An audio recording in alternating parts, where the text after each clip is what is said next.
Garuk.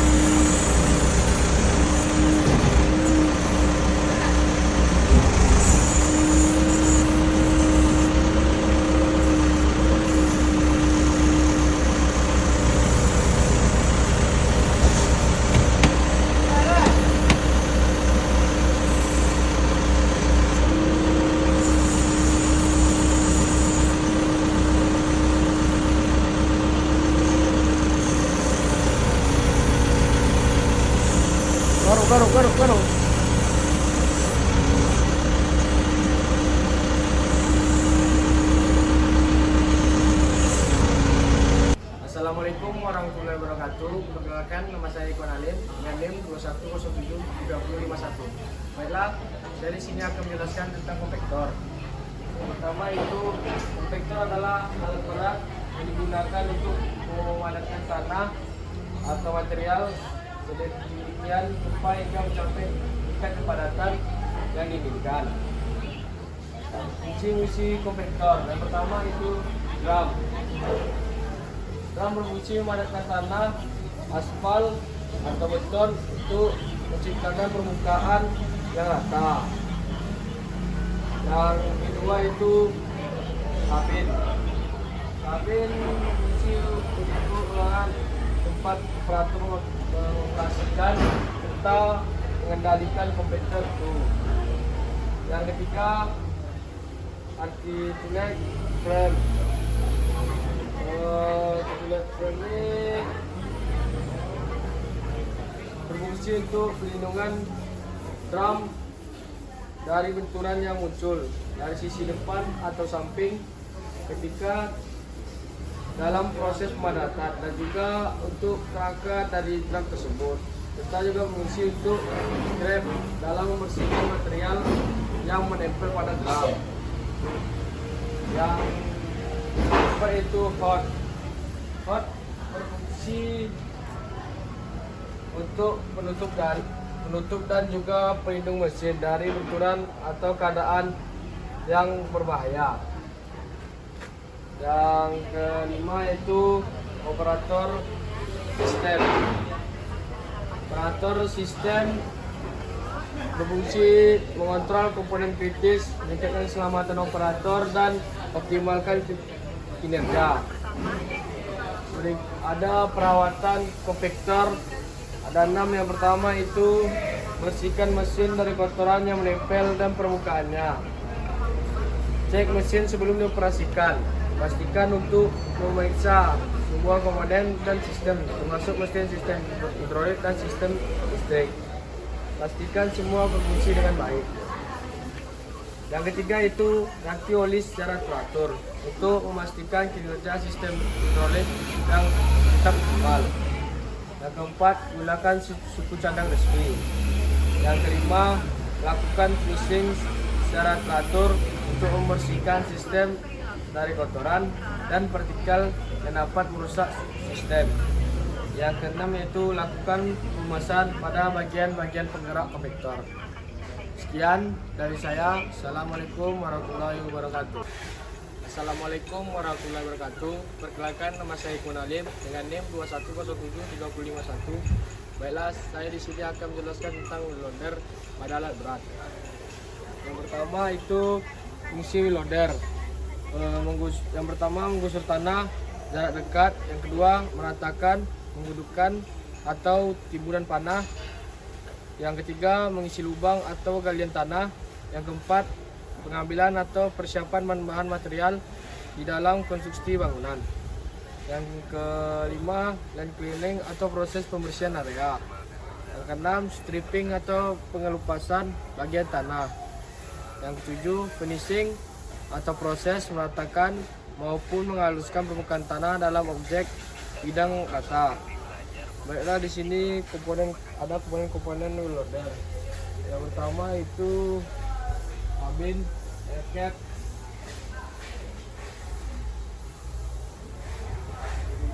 di atas adalah area tempat operator mengoperasikan alat berat.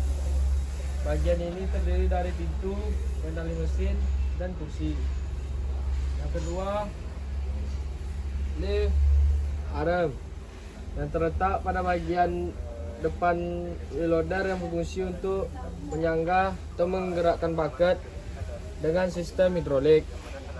Yang ketiga itu lift cylinder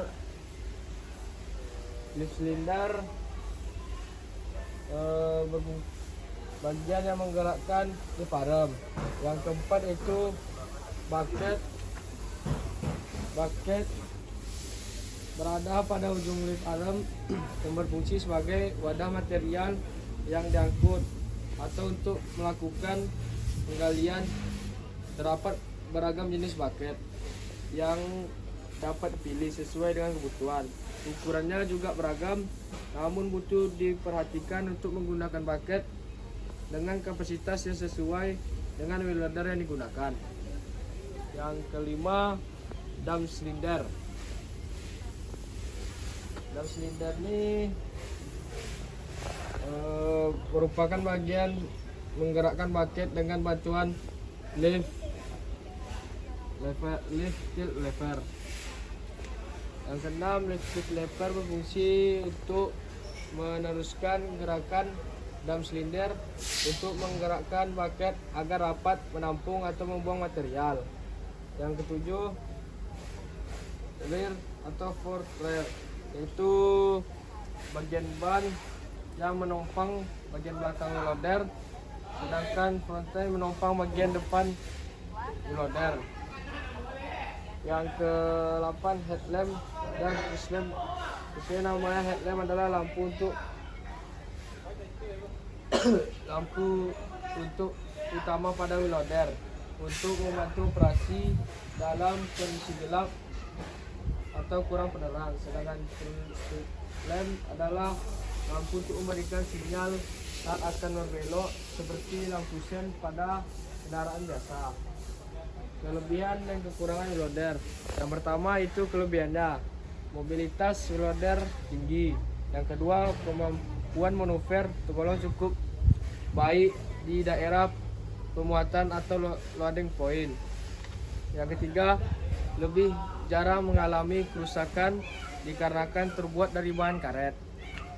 Yang kedua, kekurangannya, proses damping terkadang miring serta tidak rata, tergantung kepada kemampuan ataupun skill operator.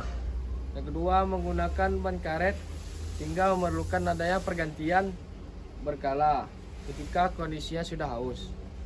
Perawatan wheel loader. Yang pertama itu perhatikan bersihkan kualitas oli.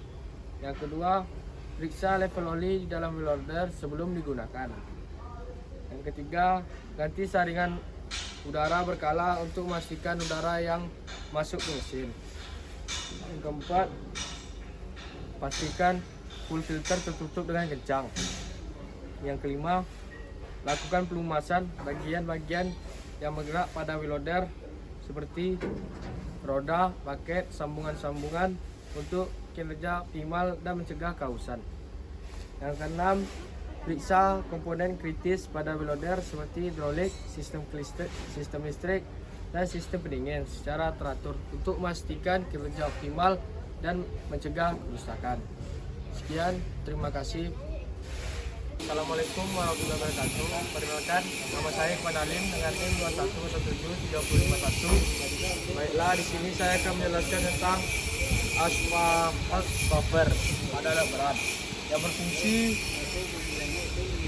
merupakan salah satu jenis alat berat yang paling umum dalam bidang konstruksi. Alat ini digunakan untuk meletakkan aspal di permukaan jalan atau fasilitas lain semacam itu. Alat ini berfungsi untuk menyebarkan material ke titik yang sudah disiapkan sebelumnya dan juga memadatkannya. Assalamualaikum warahmatullahi wabarakatuh. Perkenalkan, nama saya Iqbal Alim dengan NIM 21073051. Baiklah, di sini saya akan menjelaskan tentang motor grader pada alat berat. Yang pertama itu fungsi motor grader untuk meratakan permukaan tanah yang tidak rata atau tidak datar. Dapat dilakukan dengan menggunakan pisau grader yang dapat diatur sesuai dengan permukaan tanah yang dibutuhkan. Yang kedua, dapat membantu permukaan tanah dengan kemiringan yang dibutuhkan. Kemiringan ini digunakan untuk membuat drainase atau mengarahkan aliran air dari permukaan tanah. Yang ketiga, untuk menggali atau mengurangi tanah di suatu area. Untuk membuat ketinggian yang sesuai atau untuk membuang tanah yang tidak diperlukan. Yang keempat, digunakan untuk membuat jalan. Hal ini dapat dilakukan dengan mengambil tanah dari area sekitarnya dan meratakan permukaan jalan dengan menggunakan pisaunya. Yang kelima, membersihkan permukaan tanah dari vegetasi atau material lain yang tidak diinginkan. Komponen-komponen water gather.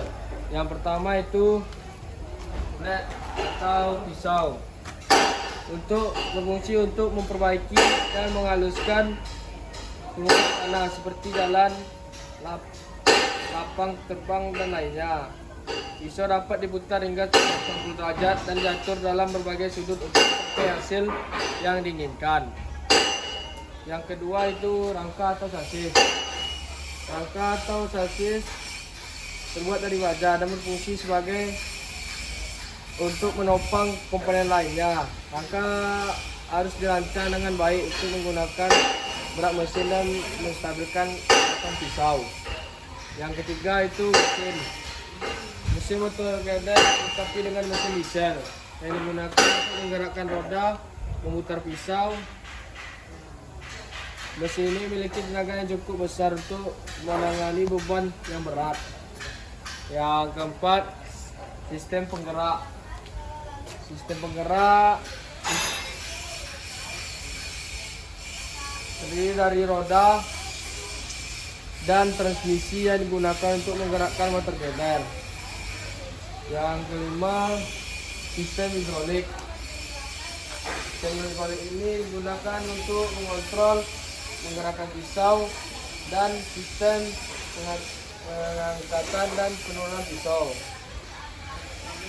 Yang ketujuh, sistem kemudi. Sistem kemudi pada water gather ini dirancang untuk memberikan kontrol yang tepat pada mesin dan pisau. Sistem kemudinya biasanya terdiri dari roda kemudi, roda gigi, kemudi, dan sistem kemudi hidrolik. Roda dan ban gather. Rumusan ban gather ini roda yang besar dan ban yang tebal untuk meningkatkan traksinya kinerja medan yang tidak rata. Sekian, terima kasih penjelasan saya dari water gather. Assalamualaikum warahmatullahi wabarakatuh. Assalamualaikum warahmatullahi wabarakatuh. Perkenalkan, nama saya Kaun Alim dengan NIM 21073051. Baiklah, di sini saya akan menjelaskan tentang forklift pada alat berat. Fungsi forklift yaitu untuk mengangkat benda-benda berat dari suatu tempat ke tempat yang lainnya. Yang pertama, ada komponen-komponen forklift. Yang pertama itu fork. Bagian utama dari sebuah forklift, bagian ini berfungsi untuk menompang, membawa, dan juga mengangkat barang. Fork ini biasanya dibuat dari besi berukuran panjang standar sekira 1070 mm atau 1,27 meter. Namun jika dibutuhkan, panjang bagian ini bisa ditambah dengan menggunakan fork extension. Yang kedua yaitu mas. Mas menjadi satu bagian yang sangat penting pada forklift. Ini merupakan bagian yang akan menjadi tumpuan forklift dan biasanya dibuat dari besi tebal yang dilengkapi dengan komponen hidrolik. Hidrolik pada komponen ini akan berfungsi untuk menaikkan dan menurunkan barang yang ada di fork. Yang ketiga itu tarik yang berfungsi sebagai penghubung antara fork dan mas pada forklift.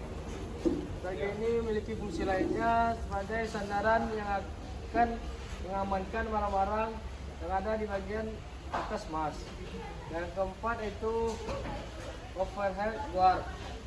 Overhead guard ini berfungsi untuk melindungi operator forklift saat menjalankan tugasnya. Overhead guard ini akan melindungi operator tidak sampai kejatuhan barang maupun benda lainnya dari atas. Yaitu hal ini juga akan menjadi pelindung operator saat hujan atau ketika matahari sedang terik. Yang kelima itu counterweight. Counterweight itu fungsi untuk menyeimbangkan beban yang sedang diangkat forklift. Counterweight ini terletak di arah belakang forklift dan berfungsi untuk menjaga keamanan alat tersebut ketika mengangkat barang. Perawatan pada forklift yang pertama itu peliharaan rutin. Lakukan peliharaan rutin sesuai dengan rekomendasi pabrikan yang dapat mencakup penggantian oli, filter udara, dan filter bahan bakar. Dan rutin ini dapat dilakukan setiap bulan atau setiap 2000 jam penggunaan. 2. Pemeliharaan harian. Lakukan pemeriksaan harian terhadap forklift sebelum digunakan. Pemeriksaan ini meliputi pemeriksaan baterai, tekanan ban, dan kebersihan forklift. Pemeriksaan harian ini penting untuk memastikan forklift dalam kondisi optimal dan yang baik. Yang ketiga, pembersihan. Jaga kebersihan forklift dengan membersihkan bagian-bagian yang rentan terhadap debu dan kotoran.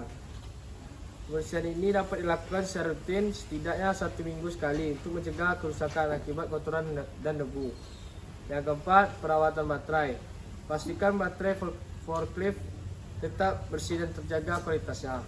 Yang kelima itu penggantian oli dan pelumas. Sekian video forklift dari saya. Assalamualaikum warahmatullahi wabarakatuh.